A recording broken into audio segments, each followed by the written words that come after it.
You're listening to the Resilient Author Podcast, the show that goes beyond the pages to explore the grit, courage, and resilience it takes to write and publish a book. I'm your host, Kira Hartley, and each week I sit down with authors to uncover the stories behind their stories, the challenges they faced, the breakthroughs they experienced, and the wisdom they've gained along the way. Whether you're working on your first chapter or celebrating your launch, this is the place to find inspiration and practical takeaways for your own author journey. Let's dive in. For those who may not know you yet, what's your book about, and what do you hope readers take away from it? Okay, so my book series is called Fabric Wars. There are 2 books in the series, and it's not about fabric. Okay, maybe a little, but it started out being on the fabric journey because I started a vintage fabric resale store on Etsy a number of years ago. I've always been a writer. I started to write stories on the pages about where the fabric had come from. A lot of what I buy and sell came from an estate. So it has a history to it, the owner who had it before me, maybe what the owner liked to do with her fabric or her craft or her skill. So there was always some information. And if there wasn't anything along the serious note, it could get kind of funny sometimes because of the competition that I had to go up against or the auctioneer behind the sale of the fabric. There just was always something to talk about.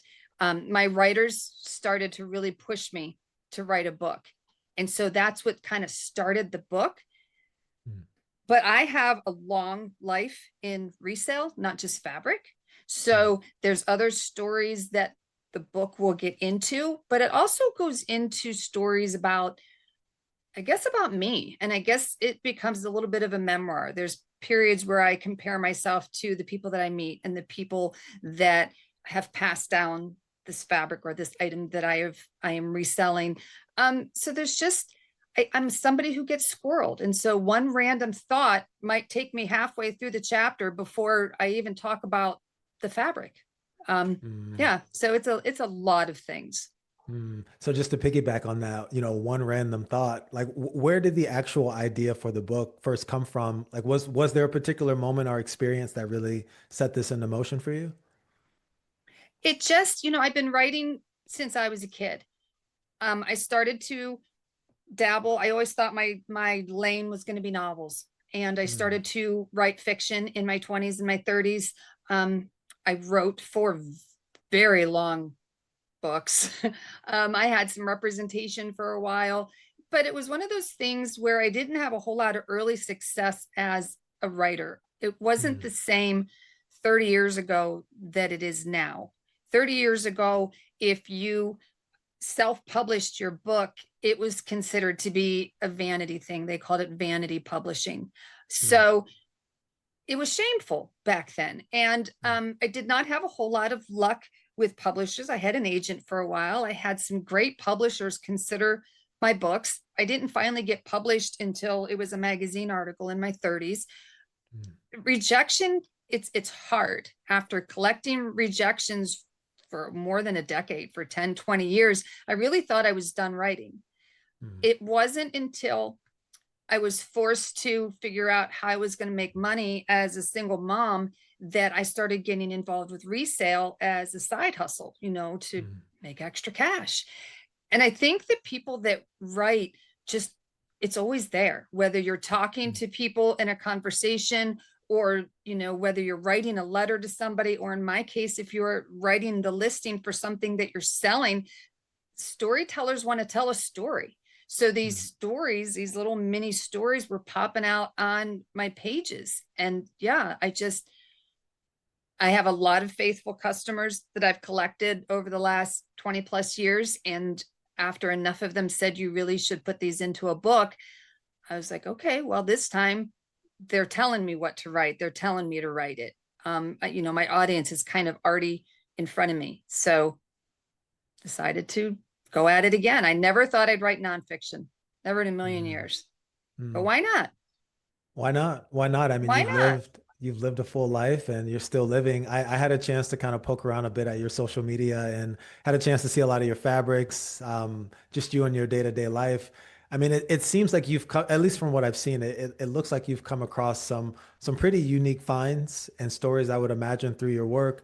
Was there or have there been any particular items or experiences that I would say maybe unexpectedly inspired your writing, maybe even found its way into your book? Could you share anything about that? So this is a story that is not, this one is going to be for book three. Book three Mm, is already in the works. I've been outlining chapters as they happen. I'm kind of in forced hiatus right now because I had a really, really, really large estate sale a year ago mm, that, okay, yes, it was fabric, but it was also a tremendous amount of mid-century everything. mm, And it was 6 sales to complete this auction. I filled my house. I have a storage space in my garage. I filled that. I'm still unburying.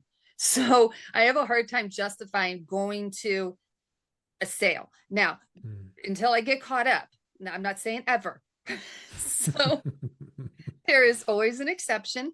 Fabric is something that doesn't come around very often. A lot of auctioneers find it pointless, and they toss it or it gets under advertised. It's hard to come across a really, really good fabric collection. So I always tell myself, okay, if there's a fabric collection, then I have to go. Just I have to go. So Mm, there was a sale just this past spring, and they advertised fabric, quilting material, that sort of thing. They didn't go crazy advertising it, but again, auctioneers just really don't care a whole lot. So I have gone to auctions where they have not even advertised that there was fabric, and I have found mountains of it. And I've gone to auctions where they have advertised tremendous amounts of fabric, and I've gone and there has been none. So I never quite know. And it's mm. one of those things where I don't want to call ahead of time and say, hey, could you tell me a little bit more about your fabric? Because educating an auctioneer is not always something in your best interest. Well, why do you want to know? Mm, So yeah. I like to hold my cards until I get to the Mm, sale. This mm, sale was close enough that I had to go. So I went, and it was the sale of a man who um, he made stained glass Tiffany style lampshades for a living. He mm, had done it for decades. He was excellent at it. He was renowned in the area for the lampshades that he made. Something that I discovered about myself when I first started doing resale was that I have a pretty good gut feeling. You couldn't, back when I first got started, we didn't have smartphones. You couldn't look up something on the fly to see what it was worth. You just kind of had a gut feeling about it. And so I still go back to that sometimes. I like to buy really oddball things.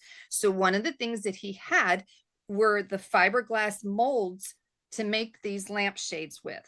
And some of them were gigantic. Some of them were, 25, 26 inches diameter, and, they're cone shaped, very large. mm, And I don't know what it was, but I had it in my brain for weeks going up to this auction that I wanted those molds. So I did a mm. little bit of research ahead of time, kind of confirmed, yeah, you really want those molds. So I knew at that point because I could look them up. Um, but not many other people did know. And so they were the early molds that I picked up. I think I paid $2 a piece for. And then some family got involved and got sentimental about it. And so they bid against me a little bit. At the end of the day, I spent roughly about $600 on, I think, 19 molds. And these were Mm. something that have been discontinued. Okay, you can't get them anymore. Who knew that there were so many stained glass people out there, people that still made things out of stained glass lampshades? I sold all of them in 6 days for $6,000 total. Wow. And so I wish that that was something that I could do all the time. I wish I could look at an auction like that all the time, because when I sell fabric, it's like a piece here and a piece there. It's Mm, it's nickel and dime. I could spend $600 on a bunch of fabric, and that fabric might last me 6 years before I sell all of it. mm, So in a perfect world, it's as exciting as selling those molds. But I look at selling those molds as, okay, this is going to finance my next big fabric haul. You know, so I mean, maybe it's the wrong way to look at it, but I need to make the big dollars fast in order to keep the Etsy shop going. I really, really like my customers on Etsy. You know, they're friends at this point, a lot of them. And so it kind of goes beyond business, you know. So yeah, I mean, there's friends that pop up in the book. There's people I've met on Etsy that pop up on the book, and these little stories, you know, that's not anything to do about fabric, but it happened because I was chasing fabric. So there will be some sort of fun little tale that gets woven in with the adventure of buying these molds, and I don't know, it'll become a chapter. Hmm. Yeah, you know, I had no idea there was such a, I wouldn't even say counterculture, but there's a niche in fabric. I'm just curious, is there a particular fabric that you've just sort of really wanted to get your hands on, but you haven't been able to get your hands on it yet? Is there anything out there that's just that rare? I have had my hands on just about every kind of fabric that is out there, but Wow. some pieces, few and far between. And when I do find it, I almost don't want to list it. I don't have, I do craft. I do upholstery, I quilt.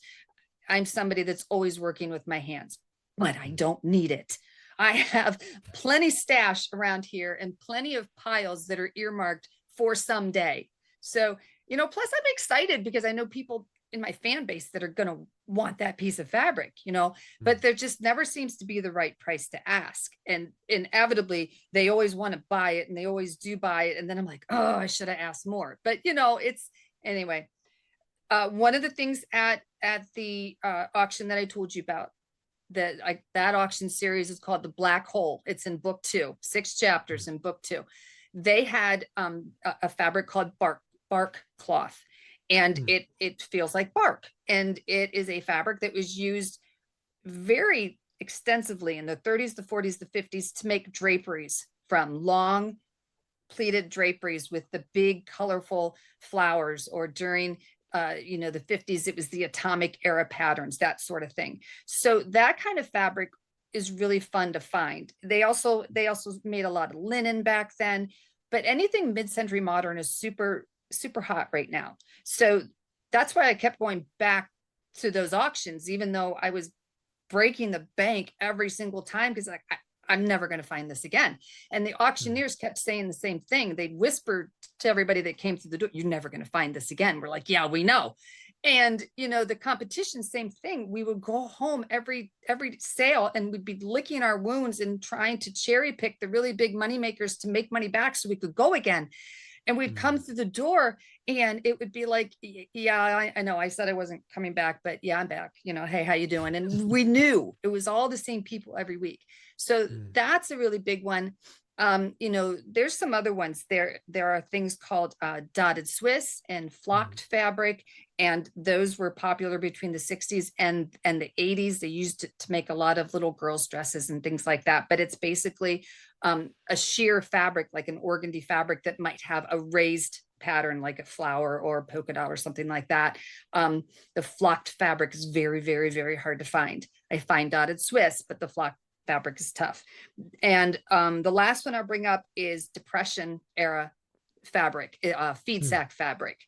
Back during the Depression years of the 30s and the 40s, when America was struggling to make ends meet, they companies would do things to try to help the family out. And so things like sugar and flour and seed and grain, it always came in in fabric sacks that were pulled together with string, you know.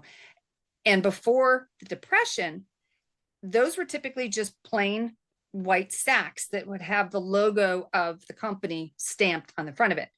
So during the Depression era, when times were lean, they started to print those sacks in flowered patterns and polka dots and plaids and all these whimsical, bright, beautiful patterns, so that when that sack was empty, then, you know, the woman of the house, she could break that down and make a dress, or she could make a quilt, you know, she could reuse it.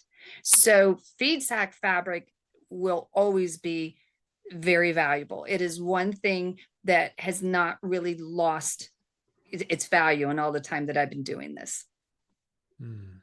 Wow, that is so fascinating to me. Like there's just a whole world of fabric that I just had no idea existed. I would imagine some of our listeners are probably pretty amazed too, because it sounds like you could keep going Oh if yeah. we kept talking about it. So I'm just curious, Kira, in terms of just the challenges as an author. I mean, whether it's, self-doubt, perfectionism, or just life getting in the way. You mentioned being a single parent. What would you say has been like the biggest challenge around finishing this series, and how have you been able to move through it and just get it done? I think the biggest challenge for this, I made the decision, I was a single parent in my 40s. I remarried in my later 40s. And by the time this opportunity came around to write again, I was in my 50s. When I was writing in my 20s and my 30s, you have this misconception that you have days, months, years that you can just give away. You know, you get to your 50s and you just don't feel like that luxury is kind of gone. You just, Mm, I don't know, it's the whole immortality thing. Um, and I didn't want to play the game anymore with traditional publishing. mm, It had also changed quite a bit. You know, Now whenever it used to be when I was writing in the beginning, everything came to you in a big, thick, heavy book that you would buy every year. It was an mm, expensive book. And this book would be your directory of all your agents, your publishers, your editors, and you would write query letters based on how they described what they were looking for. And mm, as a podcast host, that could be interpreted in a million different ways. So while I was taking it personally, when I would get a rejection, I might have just been missing the mark, but how do mm, you know? And when you would get those rejection letters, it's not like you would get this thought-provoking rejection letter from the agent, editor, whatever. You got basically a postcard, something pre-filled that their assistant had put in an envelope and sent it to you because their assistant knew what they were looking for. So you oftentimes didn't even reach the person you wanted to, I mm, just didn't feel like I wanted to go through it again. And even when I tried to get on the internet to look at different publishers, if I thought about going through it again, everything that was popping up, it was impossible to tell, well, is that a vanity house or is that a traditional publisher? And mm, yes, there is such a thing as a vanity house, more or less. It still exists, these self-publishing groups that you can pay to produce your book, to promote your book.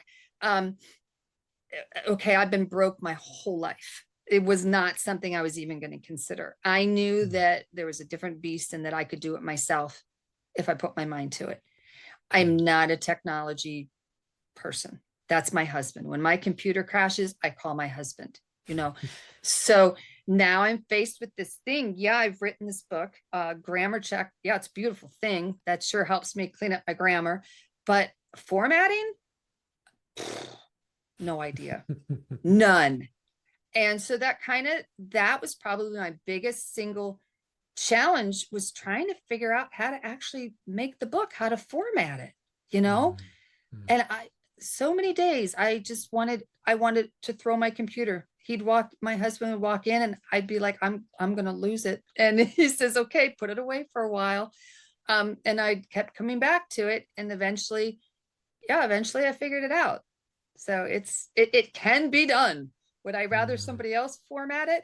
In a million years? But it can be done. I'm here to tell you. Yeah, formatting is not for the faint of heart. Yeah, No, I think I have a couple of extra gray hairs just going through the formatting process. right? I hear you. Um, I hear you. Just speaking of self-publishing, um, to your point, I mean, it takes courage, it takes grit. It's still a process. You got to figure out a lot of stuff. You're still spending money. A lot of the listeners here, want to write books. They're thinking about writing books. What would you tell an author who's considering self-publishing for the first time? Any thoughts on that? I don't have any regrets with self-publishing. I am Mm, glad that I went that route. And the one big truth that I knew going into it, but didn't quite understand, that it also applies to traditional publishing. You still have to be your own marketer and your own mm, promoter. mhm, Now, a traditional publisher, yeah, they're going to help you get your foot in the door with some places that maybe you would struggle to do so on your own. I have a good friend who is killing it in the young adult arena. And she is on Instagram every single day making videos and pushing, pushing, pushing, pushing. That part doesn't go away. That's the part I wish somebody would do for me, because I am so busy. I would rather write. I would rather do other things. So going into self-publishing, you have to understand that it's 100% on your plate. And if you don't, yeah, it's great you got it in Amazon, but there are millions of books on Amazon. And unless you do the legwork and the footwork, I don't sell the majority of my books on Amazon. I sell my books hitting the pavement. I sell my books because I speak at quilt guilds and because I go to libraries. And, you know, that's where I sell books, not on Amazon. Yeah, I sell some on Amazon, but it's all on foot. So yeah, that's the big ticket. And, you know, as far as the how-tos of it all and the frustrations of it all, again, if you can do research, you can figure out how to self-publish a book. You know, I was able to find a step-by-step thing on the internet that took me through Microsoft Word to format my book. Was it perfect? No. Did I make mistakes? Every single day, every 5 minutes, I was making a mistake, but I was able to figure it out, you know? So yeah, don't let it deter you. It's a process and it's an experience. Yeah, it can be discouraging for people who try to sort of eat the whole elephant without taking it piece by piece. To your point, you just sort of learn as you go, and eventually things start to click. And if they don't, like you said, the internet and Google are very powerful resources. So yeah, it's a really good Yeah. reminder. So I'm just curious, Kira, once your book got out there into the world, you know, you're in the community, you wrote this book, you have kids, you know, you have a partner. Like, did you start to notice any shifts just in your work and your relationships and just how you see your story now? Like, what has shifted for you since you've become a published author? Um, I think a lot of opportunities have shifted. I'm doing a lot of things now that I didn't think I was going to be doing when I was writing 30 years ago. You Mm, know, 30 years ago, the dream was to have the book. Okay. I didn't understand a lot of the publishing process then either compared to now. Um, so yeah, so I mean, I have the book again. I mentioned that it's on me to promote, it's on me to market. So I knew I was going to have to do something. One of the easiest things that I found that I was doing, and that was free, I was putting notes inside all of my packages, you know, that I buy and sell. I always buy and sell. For one, I love it. For two, I won't have any more stories if I don't, you know. Um, but you know, the notes just basically says, hey, you know, a bunch of you asked me to write a book, here it is, you ought to check it out. So I sold books that way. It is a lot of fun going to the quilting guilds, doing speaking engagements and speaking. I only signed up for that because again, it was a way to market the book and it was free. They were paying me to come. um, mm, you know, when I went to that auction with the lampshade molds, it was kind of funny. A woman stepped out of line and came over and she said, you know, I know you. You came to the Quilt Guild. I read your book. And she said, when's the second one coming out? You know, and she gave me a hug. And so, you know, mm, that was kind of cool. I think that that's something everybody always thinks about, is being recognized or remembered or read your book or whatever. Um, but I'm in a niche market, so I don't expect that's something that's going to happen all the time. But one of the things that happened from those notes, a California TV producer messaged me, and you know, she bought a stupid piece of fabric. I mean, come on, she bought a fabric scrap, I think for like $3, something mm. ridiculous. And she writes to me and she says, you know, I'm a TV producer. How do you feel about reality TV? And I was like, what? You know, um, and all I could think about was I spent all these years writing these really long letters to publishers and agents, and you know, it took something I didn't even write myself, something that was pre-printed on a computer, and I sent it to her. So anyway, you know, I don't see anything becoming of that. Ohio to California is a long ways away. I live in the country, and the things that she wants me to try to accomplish are probably not going to happen without her sending somebody to help me. But over the Mm, last 2 years, what she has pushed me to do is to put myself out there and to become more recognizable, to work on my brand. And so mm, I've started doing videos, and I used to hate public speaking, hate it, hate it, hate it, hate it, hate it. I would not have mm, been doing this 30 years ago, trust me. Mm. And so I started doing podcasting. I started doing all these different elements to create a package. And I probably wouldn't have done all that if she wouldn't have pushed me. So whether or not any Mm. TV thing comes out of it, it doesn't really matter because I've grown in other ways. You know what I mean? Yeah. So, Yeah. but yeah, so yeah, I would have never dreamed 30 years ago. Yeah, well, you have to keep me posted on the reality show. I mean, it sounds like it still sort of potentially could happen. I mean, I'm still under contract, which is hysterical. I started feeling myself get red before we even started. I don't know why. It happens randomly to 50-some-year-old people, women. But anyway, it's like I can't see myself in reality TV and having one of these episodes where I start to get all red in the face. I do not. I don't know. I don't know. But yeah, I don't know. I don't see myself on TV, but it would be interesting for sure. Yeah, yeah. Like you said, just the fact that it's got you doing all these things that you never would imagine yourself doing, that seems like it's worth it just by itself. Um, Right. And again, it costs me nothing. I like free. I like free a yeah, lot. free is good. Free is good. Yeah. Yeah, especially when other people are tied to it and it gets your message out. Like that's the best way to Yes. go. Um, Yes. this podcast is called the Resilient Author Podcast, and we all know resilience shows up in different ways for everyone. For some people, it's discipline. Sometimes it's faith. Sometimes it's community. Um, Kira, what would you say resilience looks like for you these days, especially as an indie author managing both your creativity and your business? I think resilience for me, it means keeping doing what I'm loving. In that way, I'm being very true to myself. Mm. But I also people in my life, the people in somebody's life makes all the difference. And you can surround yourself with all the wrong people. You can surround yourself with all the right people. Having yourself surrounded by the right people and knowing when to let go of the wrong people really helped me in my fight to have faith in myself, in my fight to keep going, in my fight. I really want to see this happen. I quit writing for so long, and it took my friend putting out her first book and being so proud of her, Mm. and admittedly jealous. I'm like, Mm. gosh, that I from the time I was a small child, that was me. I Mm. always wanted to write. It was all I ever wanted to do. But I spent a lot of years thinking that just wasn't going to happen. Mm. So I have more than a story now. I have a full package. I didn't give up. I tried again. You pick yourself up, you dust off, and things happen that I didn't expect were going to happen. My family, like I said, they're very important to me. I am a grandmother now. I will 100% drop everything if the grandkids are coming for a weekend. I will him and haw about it and say, gosh, I have so much to do this weekend. I really shouldn't. I really should work, but I can't say no to their little Mm. faces. You don't get that time back. And so it's always a Mm. yes. And there's never a regret. And they're good at recharging for the next Mm. the next Monday. Mm. Yeah. So yeah, surround yourself with the right people all the time. I love that. And I'm sure your grandkids really appreciate the time they get with grandma. That's awesome.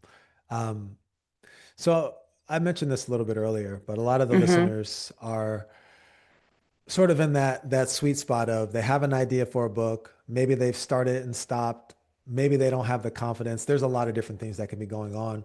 What would you say to someone who feels called to write, but isn't sure they're actually ready to start? Okay, thinking about writing.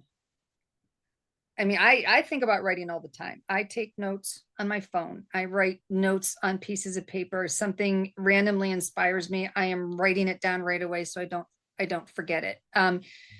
But that being said, if I do not set aside a time every day that is strictly for writing, it's not going to happen. Mm. If you're passionate enough about it, for me, it has to be first thing in the morning. It didn't matter if I was in my 20s or in my 50s. It had to be first thing in the morning because my Mm. life gets busy in a hurry. And I will tell myself I am going to sit down from 1 to 2 and write. But next thing I know, I'm still working on these listings at 1:45. So it has to be the very first thing I do. And around here, we get up at 4:30 in the morning. Mm, Um, and so that's a lot of that's when I write. And I usually write until, 6 or 7 o'clock. And then I know that I have to get busy and get my shipments out before the mailman comes. When I was in my 20s and raising children, I also got up at 4:30 in the morning because in a few hours they were up, so you have to find that moment. You have to find that time if it matters that much. If it doesn't leave the brain, you have to make the time. Um, mm, and never ever, and they say this and it's 100% true, never ever ever quit writing in the middle of writer's block ever. mm, It will take you days, weeks, months, years to come back to it, and it's hard to finish writing when you're on a roll.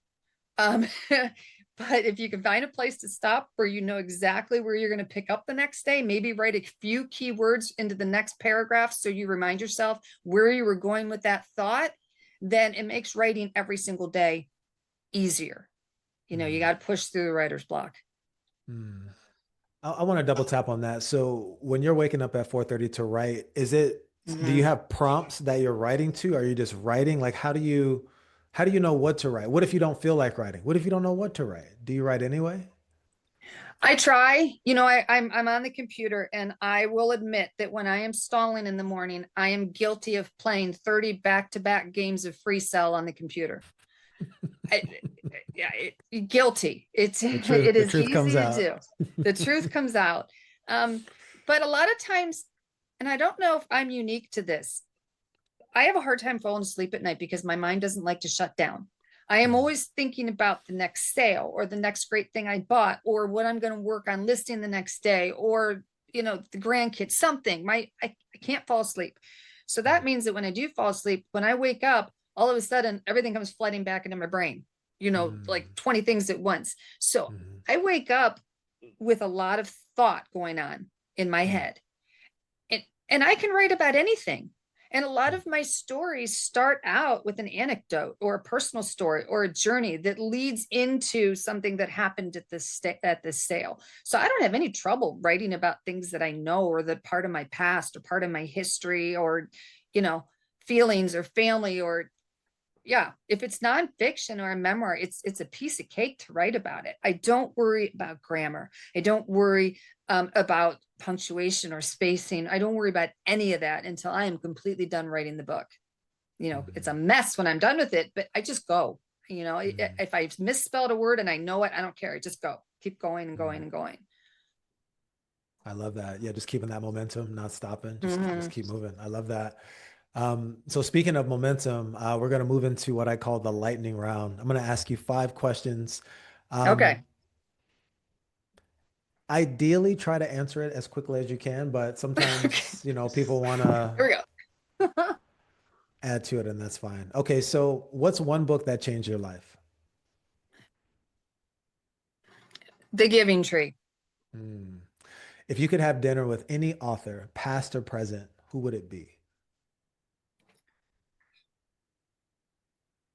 There's a book called These Is My Words, and I'm trying to remember her name. It's the story of a woman's diary, and she was Hmm. very poor, and it's like I said, it's a memoir, and grammar did not matter. She was one heck of a storyteller, and so yeah, Hmm. I'd like to sit down and talk to her. Hmm. Right on. When it comes to getting ideas out, are you more of a writer or a talker? um, I'd like to say writer. If you ask my husband, who tunes me out after about the first 30 minutes, he might say talker. We may have to check in So with him on the next episode. you might, yeah.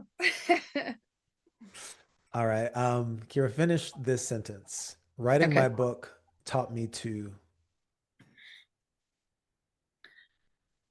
To care about what I have to say. Hmm. In one word, what does resilience mean to you? Empowerment. Hmm. That was great. So this is what I like to call the final chapter, just to wrap this up. If you could leave, one piece of encouragement with our listeners, something that they'll take with them long after this episode, what would it be? As I've gotten older, And again, realizing this whole immortality thing, no years to waste. And since I become a grandmother, yes, my journey in writing has always been super important to me. It has always been important to me that I leave words behind, that I leave my feelings behind on paper, whatever. Maybe that was always important. But anymore, it also becomes about what I leave behind in general. I want to leave behind good things. I want to leave behind care and love and positive things. And I think putting that into my writing and putting that into my lifestyle and putting that into my grandchildren and putting that into my missions and putting that into my faith and putting that into everything that is important to me and means something to me, it brings me a lot of peace. And I think that being conscious of that when I am writing, it gives me peace about the books that I'm leaving behind too. Not just for my family, but anybody. Just gonna take that in. So before we go, what's next for you as an author? I know you said you have a series, you're working on some other stuff. Could you give our audience maybe a sneak peek of what's next? What's next has actually kind of already happened. We have 8 grandkids between my husband and myself, and we have a 5-acre hobby farm. We have camp for the 8 grandkids here on the farm for a week every year. It's a chance to get everybody together. We don't get to see them as often throughout the years we'd like. They don't live close by. And with 8 kids comes the need for better transportation. So 3 years ago, we bought a used city transit bus, and I painted it to look a whole lot like the Scooby-Doo Mystery Machine bus. It has turquoise fur that hangs from the ceiling, and there's flowered seats, and my husband put an Ooga horn on it, and this is what we take on our trips. So my mother, for the longest time, said, you really need to write kids' books. You really need to write kids' books. And so when camp started, she says, okay, you really need to write kids' books, but I want you to tell it from the viewpoint of the bus. It's like, oh, okay. Yeah. So my friend who painted the covers of my Fabric Wars books, she's in the background saying, well, I always did want to illustrate a children's book, So I'm like, okay, fine. So she illustrated the book. I wrote the book. It's Arlo the Camp Bus, and it is the first of the series, and that one has been released. I'm working on the second one. But as much as it's telling the stories of camp, again, this goes to me caring about what I leave behind. It has a strong message for children. There's a message in every single book. So the message at the end of this book is, I am loved. And it goes through the story of, Arlo, when we found the bus on a dirty, dark lot, and sad and lonely and worried. And Arlo goes through all the emotions of being alone and wanting a family. And so, of course, at the very end, when Arlo realizes that Arlo is now a camp bus, well, now there's joy and now there's love. So, so they all have this little secret, cute message at the end for the kids. So there's that. Yeah. I love it. Arlo sounds like a pretty cool bus. It's a great bus. We have a lot of fun. Right now, I'm again promoting. But I just mailed last week 50 libraries and schools to come do a book reading. And of course, I have offered to show up in the bus. So we'll see. All right. Some Arlo appearances. I'll have to check you out on social media to get some right. I'll see if I can get anything. Yeah. But you can see awesome. The bus on social media. Yeah, it's all over. Wow, that sounds like a lot of fun. I know parents are always looking for great books to share with their kids, so I'll have to put that in the show notes. Before we That'd be wrap, great. Where can people find your books and just follow your journey as an author and a creator?